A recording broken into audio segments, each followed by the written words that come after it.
les hommes ils n'ont qu'à arrêter en pensant qu'ils sont plus malins que les femmes ñun ñëpp am xel te magum jëmm moo xamante ne dafa am expérience àddina moo ci raw kooku kon mënoo koo nax ci ay takk wala nga nax ko ci ay leneen ak leneen te jigéen ñi bëri nañ waaye wuute nañ ku nekk ak li la tax a jóg mais lu ci ëpp ci mag jëmm ñi nga xamante ne bëgg nañ lu baax xam àddina le fait que naan dama bëgg vivre ak yow une relation d'amour nangam loolu yëngalul jigéen. Parce que la femme qui a une expérience dans la vie jigéen ji nga xamante dafa xam lu mu bëgg xam lu baax ay relation yoo xam ne da ngeen di génn di yendu ji wala ngeen dem plage du loolu moo koy yëngal non parce que on a vécu tout ça on a tout fait dans notre vie donc c'est pas ça loolu yëngaluñu.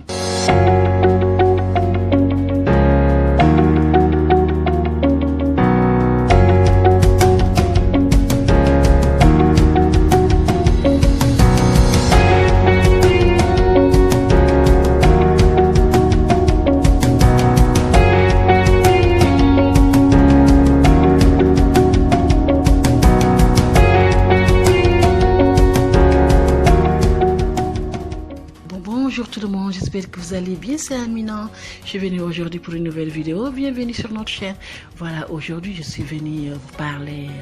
de l'amour, des relations entre deux personnes qui ne sont pas mariées, des relations entre deux personnes qui doivent entamer une relation amoureuse, quoi, une relation amicale. Donc si loolu laa ñëwoon waxtaanee tey voilà parce que lu tax mu bëgg a waxtaanee loolu léegi de nos jours dañu gis ay góor ñu bari ñoo xamante ne dafa mel ni xamuñu maanaam naka la ñuy aborder maanaam une femme qu'on aime wala une femme boo xamante ne daf la neex wala leneen ñu ci bari daal xamuñu ils se comportent maladroitement d'une manière boo xamante ne nii c'est pas ça. En tout cas nous les femmes mûres, nous les femmes de valeur, c'est pas comme ça qu'on peut nous conquérir. Voilà, donc je vais vous expliquer maanaam naka la maanaam góor mën a du question damay jàngal góor ñi nu ñuy conquérir seen ay prétendants ak yooyu mais pour expliquer maanaam ñun jigéen ñi naka lañ bëgg ñun ñu conquérir ñu voilà. C'est vrai que jigéen ñi bokkuñu ay façon mais la plupart ñi nga xamante ne c'est des femmes mûres des femmes de valeur am na façon bu xamante ne noonu la bëggee maanaam ku ko jege voilà mais tam des fois parce que am na góor ñu xam ne ils se prennent maladroitement tey nga ñëw maanaam nga gis femme bi wala xale bu jigéen bi mu neex la nga ne bu sañoon di nga am ak moom benn relation parce que tam relation moom c'est une obligation d'avoir une relation avec quelqu'un maanaam mooy labat nit ki parce que nit ki bon c'est vrai que ne ñaar ñoo xamante moom ay muskàllaf lañ waruñu sax maanaam caaxaan wala ñuy fo mais nag il faut que nit ki ngeen xamante am une certaine relation balay muy egg ci sëy waaw te loolu am na ñoo xamante ne comportement bi nga xamante ne moom la ñuy comporté woo du noonu te mënoo gis femme bi wala xale bu jigéen bi mu neex la nga ne bu sañoon am ak moom relation ba commencé di ko envoyer ay photo ci WhatsApp bi di ko wax ay waxu amour di ko envoyer ay vidéo di ko envoyer ay poèmes d'amour franchement c'est pas ça qui fait tomber une femme mûre une femme boo xam ne dafa am expérience àdduna xam àdduna gis ku ne dem fu ne loolu yëngalu ko ay message d'amour wala ay poèmes wala ay photos parce que toi tu te dis que tu es un beau gosse donc il faut que la femme la voie tes photos que toi tu es comme si non loolu lépp ay caaxaan la nit bu fekkente ne yàlla dafa def nga xam ko nga gis ko peut-être mën nga gis sax tey benn yoon nga gis ne daf la neex wala peut-être nga xam ko ci internet bi nga ko xamee nga gis photo am gis ne daf la neex nga bëggoon am ak moom une certaine relation la meilleure manière de se comporter mais d'essayer d'abord le premier entame amitié amicale waaw balaa nga koy wax sax ay waxi amour wala ay waxi relation nga jéem a jege nit ki ba nit ki xaw la xam xaw la miin si mais am na suñoo xamante ne par exemple tey dañ lay xam rek commencer wax ay waxi amour di la envoyer ay vidéo di la envoyer ay photo di def daal comme les adolescents yi sax je me dis que am na ci ñoo xamante ne nii sax maanaam defatuñu noonu nit ki daal bu fekkee daf la neex mu nekk magum jëm moo xamante ne dafa xam àddina xam luy bëgg xam liy sëy boo ko bëggee maanaam da nga koy jéem a jege ngeen waxtaanu àdduna lu ci bëri waxtaanu àddina pourquoi pas waxtaanu àddina waxtaanu leneen ki dina dem ba waxtaan boo xamante ni peut-être que kii dina am lu mu jëlee ci yow waxtaan boo xamante ni kii day tax kii gën la xam kii la bu ko defee loolu day dem ba nit ki miin la jege la ba nga xamante sax des fois sax boo ko wóowul wala nga waxtaan wala nga envoyé ko ay message sax moom say message daf koy manqué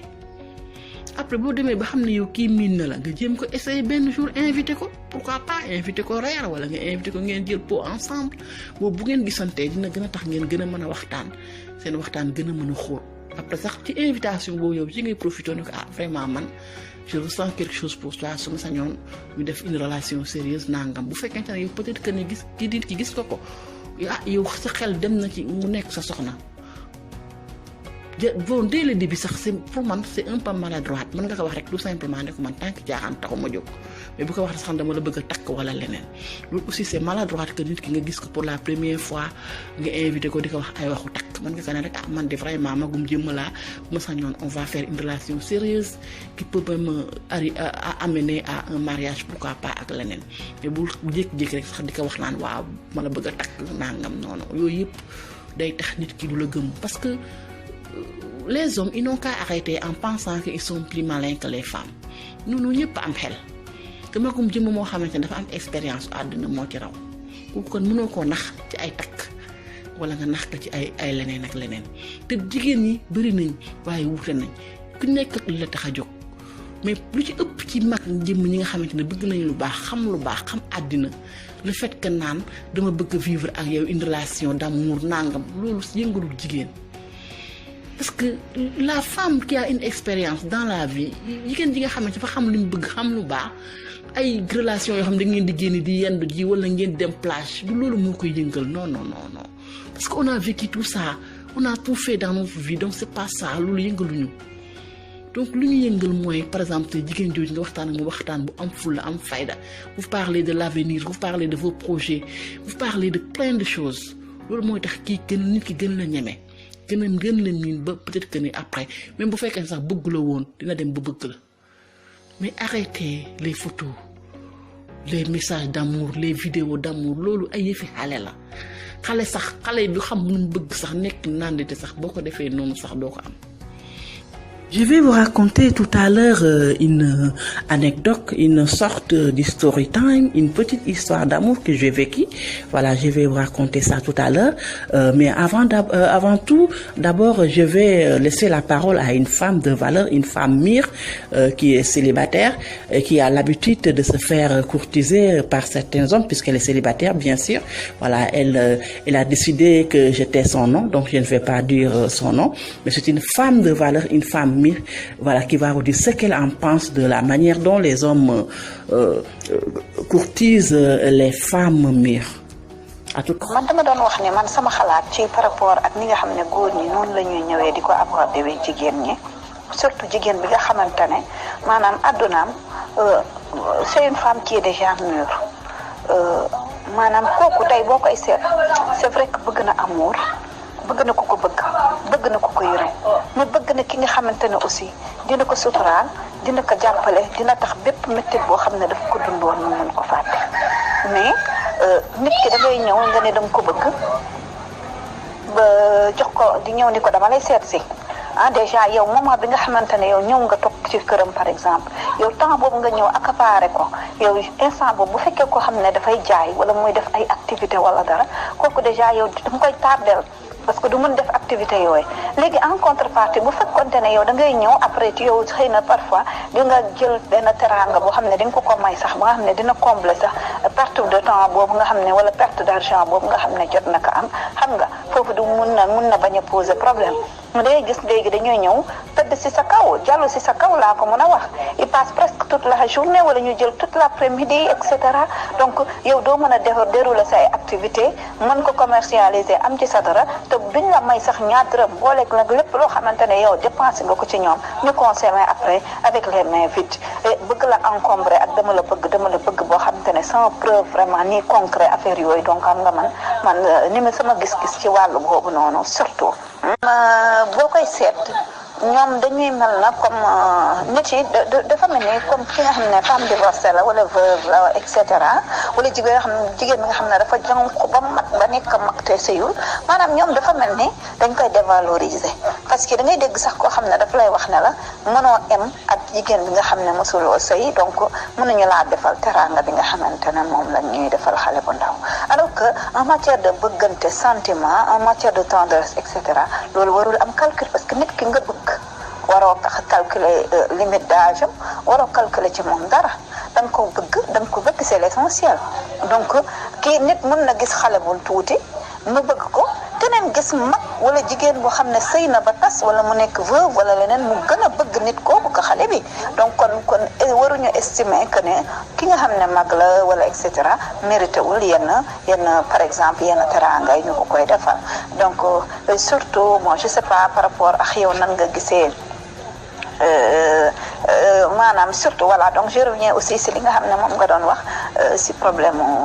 yi ñu lay envoyé ay photo ay texte man pour man photo texte et tout c'est pas mal hein c'est pas mal pour man du lu garaaw dans la mesure où envoyé ñu la ay images pornographiques wala ñu lay envoyé ay photos de sexe et cetera parce que pour la plupart yooyu lañ lay def di la photo envoyé la seen ay sexe wala ñu lay envoyé image pornographique ou bien yow ci sa bopp sa ñu lay demandé est-ce que nga photo sa ay ween wala ñu lay photo loo sa ay taat di ko wane affaire yooyu donc des choses yoo nga xamante ne yoo xam ne du yëfi mag du dundee noonu donc voilà moi je pense que nit ki nga bindal ko un texte d'amour quelque chose qui est romantique loolu ça c'est pas mal parce que tamit quoi que l'on puisse dire bëggeel aussi il faut l'exprimer am na ñoo nga xam ne il exprime par l'écrit am na ñoo xam ne il exprime par de vive voix toutefois nañ si boole xam ne nit ki on ne vit pas d'amour et d'eau fraîche que dañu war a jàppal nit ki nga xam ne dañ ko bëgg soutenir ka donc man c'est comme ça que je le pense. Et voilà merci beaucoup ma très chère li ñu fi wax yëpp rek daal macha allah am na solo bu baax a baax rek daal macha allah maintenant je vous laisse regarder et écouter mon anecdote mon histoire voilà donc et après ce sera la fin de la vidéo. À un moment de ma vie j'ai connu un homme merveilleux malheureusement on s'est jamais marié. Mais jusqu'à présent il est dans mon cœur et c'est un homme très bien et je sais que même si je pente yàlla boole woon nañu ñu war a sëy peut-être ci aras bu ñu sëyee je n'aurais pas le regretter. Cet homme là ku góor kooku dañ ma boole ak moom avant ñu may boole ak moom je l'ai vu qu'une seule fois dans ma vie après loolu ñu boole ma ak moom ñu xamante bi ñu xamante yàlla def ne nekk dëkk ñu woon maanaam même dëkk bu ñu dëkk muy fii si la capitale moom j'étais à la capitale moom il était à l'intérieur du pays par son travail donc on s'appelait au téléphone tout le temps xam nga koo xamante ne benn yoon nga ko gis dans ta vie xam nga kooku mën nga ko gis rek bëgg ko mais on se dit la vérité et lui aussi peut-être que ne neex naa ko sopp na ma mais tam peut-être que ne c'était pas au-delà de l'amour mu di ma woo di ma nemmeeku di waxtaan ak man tout et tout sans autant def ay gaaw wax ay je t'aime sans di envoyer ay vidéo wala ay photo non def ma daan woo ñuy waxtaan ay waxtaan yu am solo waxtaanu àdduna waxtaan ci lépp bi mu demee ba affaire bi am ay quelques semaines ci la commencé di ma envoyer ay SMS parce que boobu sax WhatsApp amagul naan ma je t'aime ak yooyu gisee ne man dans la vie il faut être sincère. Franchement man pour le moment boobu fekk na je ne ressentais encore rien pour lui que de la sympathie bu mu xamee loolu il s'est dit que ne ndaw si de bëgguma mais man je ferai tout mon possible pour qu'il m'aime et il l'a fait te bu ma koy def pourtant gisante wuñu woon ñu toogaat parce que wootete na ñun ñaar lu ma 2 mois soo koy gisante et après il a redoublé d'efforts di ma gën a woo di ma gën a nemmeeku di gën a def attention ci man ba nga xamante ne nii je commençais vraiment à tomber amoureux sans le voir et avant par exemple qu'il vienne et que je le vois billahi wallahi j'avais déjà des sentiments pour lui je commençais à l'aimer ba yàlla def ñu gisante bi ñu gisantee toog waxtaan ak yeneen suñu sentiment di gën a yokk suñu sentiment di gën a yokk mu dem ba suñu sentiment fooroon na foor goo xamante ni dañu demoon presque nekk comme nekk ay jëkkër ak jabar. Il me confiait des choses yoo xamante ne nii nit sax takk na doomu aadama nit sax takk na maanaam jigéen pendant des années te wóoluwu ko noonu ay responsabilités yu baax ci këram ak yeneen. Notre amour était vraiment un amour merveilleux. On a vécu des moments merveilleux tout et tout. Tout ce qui nous a manqué sur une relation, moi peut-être parvenir à se marier. Que loolu mujjul am parce que xam naa ne peut-être que suñu borom di ko tudd woon ne ñun ñaar dinañ sëy. Mais on a vécu des moments merveilleux yoo xamante ne kenn xamu ko. Et pourtant c'était une personne que j'ai vue qu'une seule fois mais peut-être que am na loo xam ne bu ko dikkee woon peut-être que sax dañu mës a génn. Peut-être que ci woote boobu ci leen ñu yem peut-être que bu fekkoon ne maanaam daf fekkoon temps yi WhatsApp yi mu nekk di ma envoyer ay photos di ma emmerder ak ay vidéos d'amour ak ay poèmes je ne pense pas que je vais l'aimer parce que en ce moment j'avais au moins 30 ans donc j'étais quand même une femme mûre une femme qui savait ce que je veux loolu góondiwuma ci góor lu femme boo xamante ne il est adulte lu ko góondi ci góor mooy góor gu ñëw ak fulla ak fayda góor gu ñëw yi ngeen di waxtaanu àdduna góor gu yàkkamtiwul góor gu ne tekk góor gu teey mais boo ñëwee rek di emmerder nit ki daanaka je t'aime alors que ça fait 2 jours que tu le connais naan ko di ko emmerder ay affaire amour affaire vidéo ay yu kenn xamul alors que tu le connais que sur les réseaux sociaux. Arrêtez ça, c'est pas ça qui fait conquérir une femme mûre laa wax de une femme de valeur, une femme qui sait ce qu'elle veut. Donc changez votre mode de conquérir les femmes mûres. Changez votre mode de vouloir avoir une relation avec une femme mûre. C'est comme ça il faut se comporter. Mais ay comportement yoo xam ne même les adultes. Voilà, on a fini avec cette vidéo et j'espère que ça vous a plu. Donc bientôt, on sera le 8 mars, la journée internationale de la femme. Donc je souhaite à toutes les femmes du monde une très bonne journée de la femme. Voilà, maa ngi déjee vidéo bi yëpp jigéen ñi àdduna bi yëpp parce que fii ak juróom-ñetti fan ci weer bi ñu nekk mooy journée internationale ci jigéen ñi kon maa ngi jagleel vidéo bi jigéen ñëpp ñi nga xamante ne rek daal macha allah ñu ngi may seetaan. Voilà di leen wax rek daal ba beneen yoon ci beneen vidéo merci beaucoup.